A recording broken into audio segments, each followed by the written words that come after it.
There's just 6 days to go till Britain goes to the polls, but across the pond, is America finally admitting their president is in a bad way? We'll have all the lows from the first Trump-Biden debate, and it ain't pretty.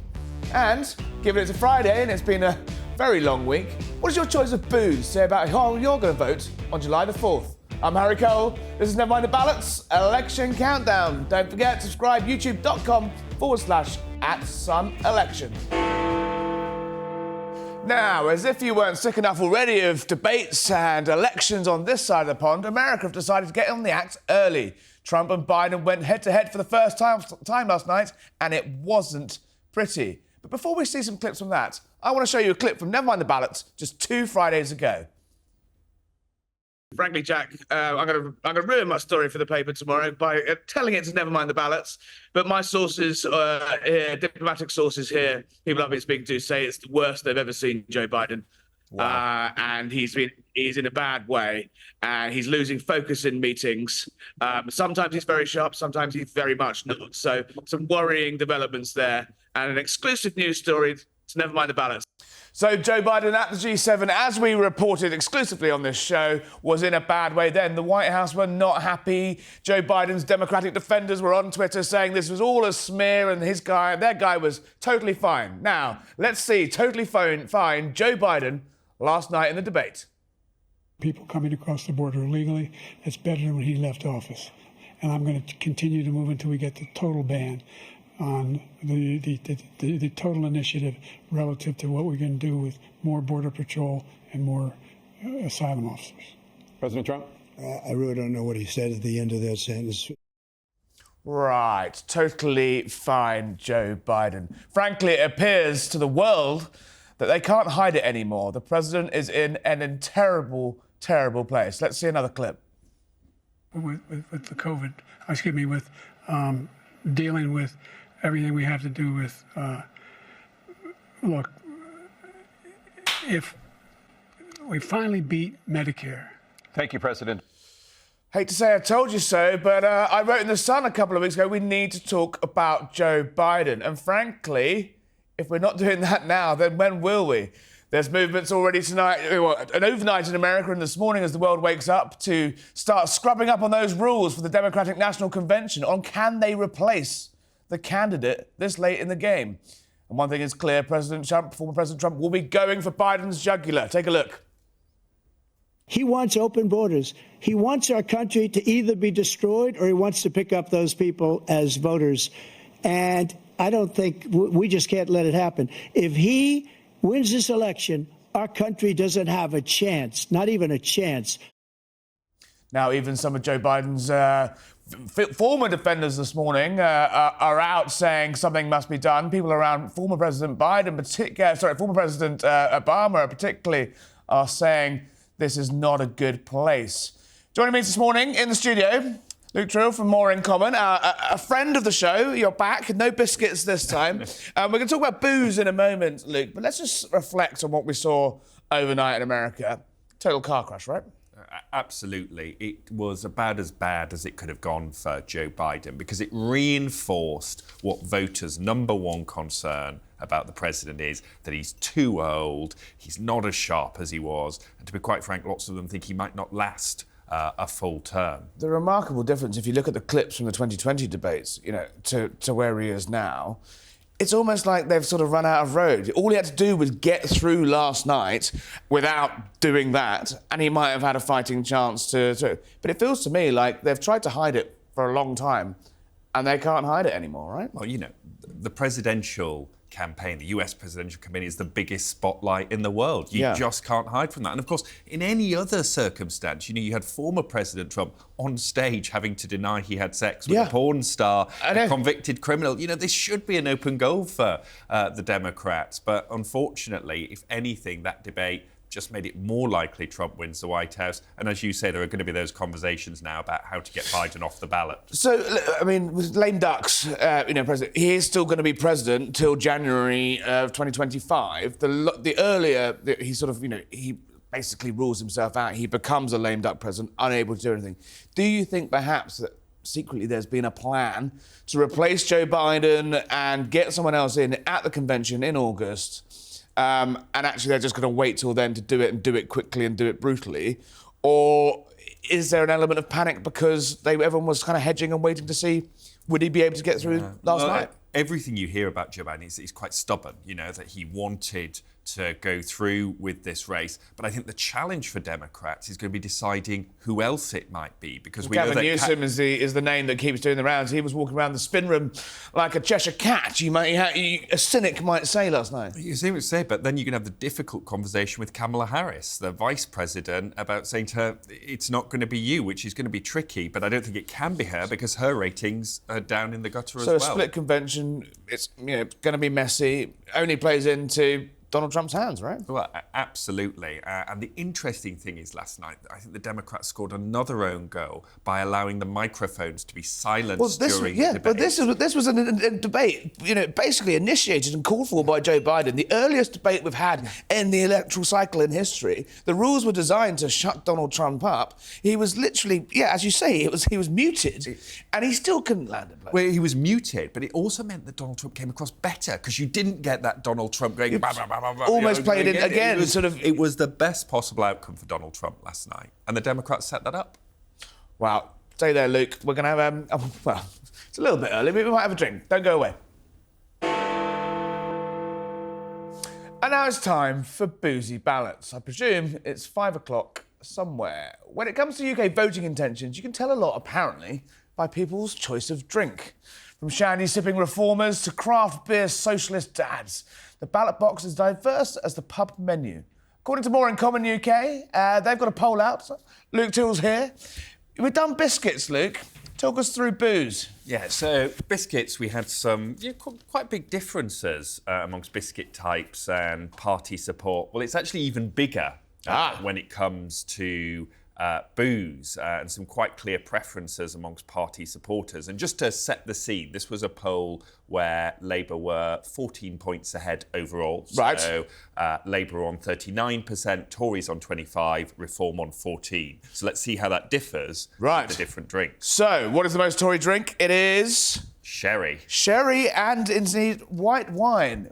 You can kind of see that, right? A nice Chablis as for Conservatives, and the old blue rinse brigade enjoying their sherry, the sort of true blue faithful. It kind of fits, right? It fits, but it also, probably encapsulates the Tories' brand problem in this election, right? Well, sherry's having a bit of a resurgence, right? A little bit. I think it's a bit overhyped. Hipsters are drinking sherry, and white wine. You can kind of see that. That's sort of the staple of the Westminster drink, isn't it? Really. Sort of, warm white wine in a very hot, stuffy room. And then talk us through Labour. Where are they? Yeah, so Labour, perhaps reinforcing that centrist dad image. The two drinks where they exceed their already big lead, lager and IPA. Now, I would have said lager would have been perhaps more of a reform drink, more of a sort of Northern Tory drink, nor of a, I don't know, but so lager for Labour, but centrist dads with their IPA, that makes sense. You've got your craft beer brigades, sitting in the pub, laughing at lions led by donkeys videos on their, talking about, listening to the latest zinger from Rory Stewart and that weird bloke, what's he called? Alistair Campbell, the lion guy, sitting in the pub, comparing craft beers. Can totally see that. What about reform, though? What have they got? A nice hearty ale, perhaps? Not what you think. Really? Actually. Reform UK, their best support comes amongst cider drinkers. No, I would have had cider drinkers as Lib Dems, surely. That West Country roots. And Lib Dems don't do badly with cider drinkers. But also, more surprisingly to me, and maybe a bit disappointing for Nigel Farage, shandy. Shandy. A shandy. The most reform drink is shandy. You have heard it here first. Well, I suppose it is quite golf club, though, isn't it? Because 19th hole, couple of shandies, you've got the Jag, you've got the Volvo, you're going to be driving home. I can see it. The cider, I'll give you, I'm surprised. Is that, do you think that's sort of crafty, sort of fruity ciders, or good old-fashioned scrumpy? Yeah, I don't think it'll be any of this pear and raspberry nonsense. I think it's proper cider. So, just run us through the logistics of it, though. Is it, so on the biscuits, it was quite clearly defined. Is there a bit of more of a grey area? Is there anything, what is it? Is it going to be as definitive as, as the biscuits? Because they were pretty clear. The biscuit, this is actually more clear. Is it? Yeah, because, with the biscuits, even though we had preferences, we have a clear Tory lead for Sherry on this one, which you didn't have. I mean, the biscuits you had where the Tories did better. And is before we, maybe we have a drink, we'll be all right. Is there a single drink that defines a nation? What's the drink that encapsulates the sort of voting intentions of Britain most aligned to its drink? Yeah, so we looked, we had our poll, we had those headline figures. Which drink matched that? It's the gin and tonic. The gin and tonic, the hearty gin and tonic. I mean, that looks like a martini, but I can see it. Yep, no, a gin and tonic. The sort of quintessential British drink. Gordon's, Schweppes, slice of lemon, straight down the line, voting intention. I can see that. I can understand who the party leaders will be targeting in this final week, those gin and tonic drinkers. The gin and tonic swing votes. We've had Worcester Woman, we've had Mondeo Man. Yeah.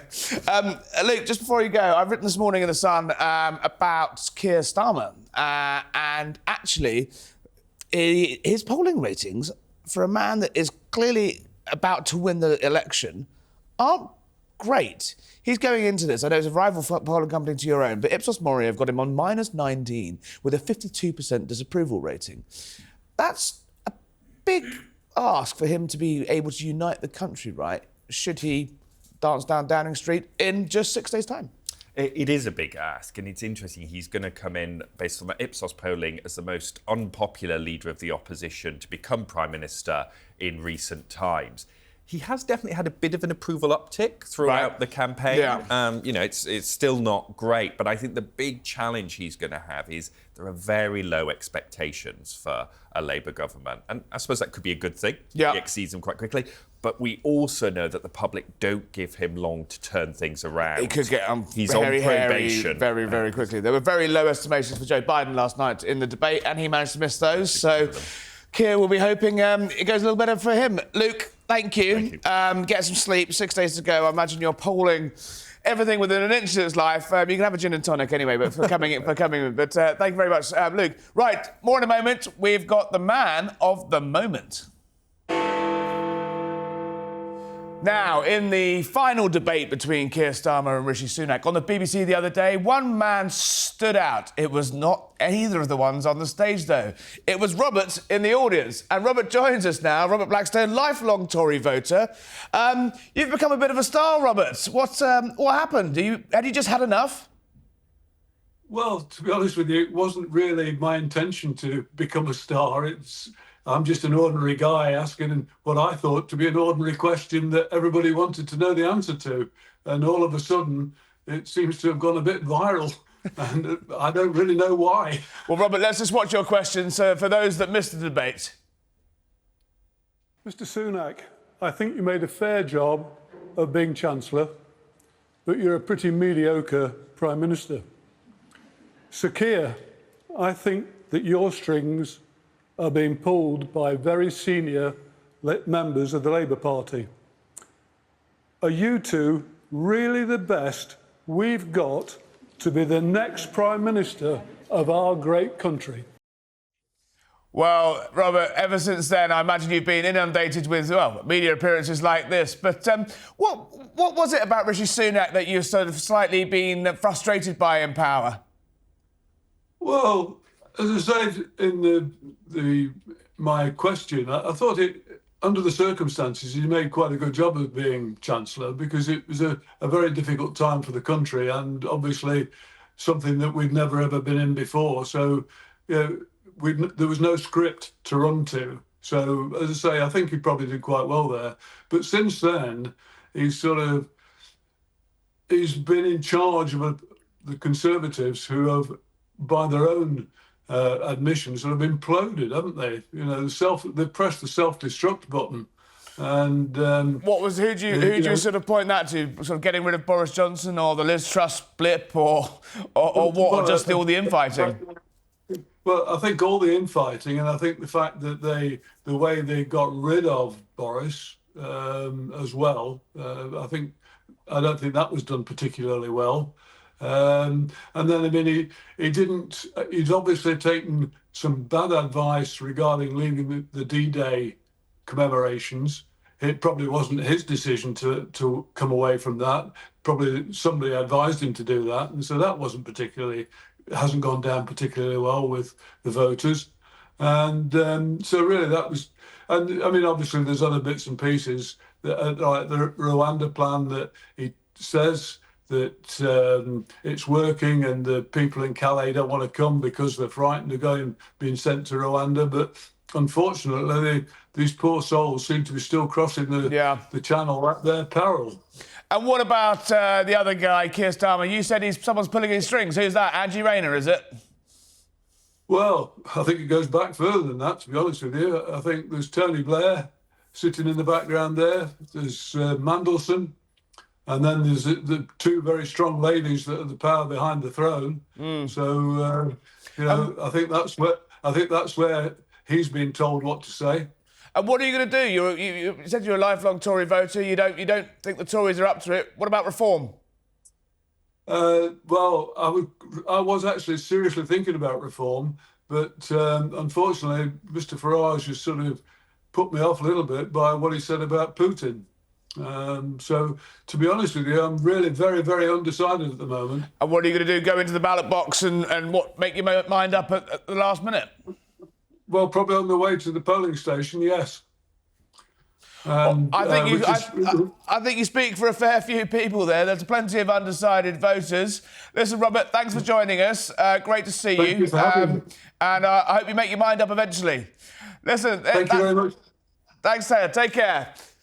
Robert, Luke, this was Never Mind the Ballots. Thank you both for coming. Remember, subscribe, youtube.com/SunElection to watch more. It's 6 days to go. Next week's going to be busy. See you then.